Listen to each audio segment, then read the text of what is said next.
Pero hindi ko na yung kunin mga ka-angel. Ito ay ibang klase oh. Huh?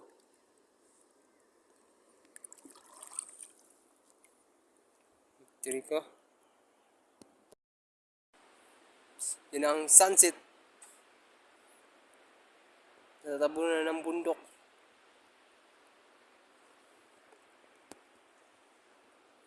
Ay, nagpanghinasyan yung mga angel. Sama ko yung angel.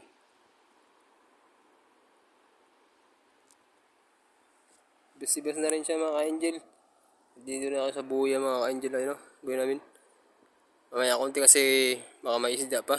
Paglapitin pa magtakbuhan. Di kasi ganong hibas no. May dagat pa konti. Yung ganyan sa nakaibas no, kagaya niya no. Ibas na, kita na yung bato. Dito naman banda mga ka-angel ay walang ganong bato. Walang dito yung lusay, tawag sa amin yan, mga lusay yan. May mga bato rin pero bihira lang. Kaya doon sa unahan ng grabing bato. Doon nyari namin, walang ganong bato, kalusayan.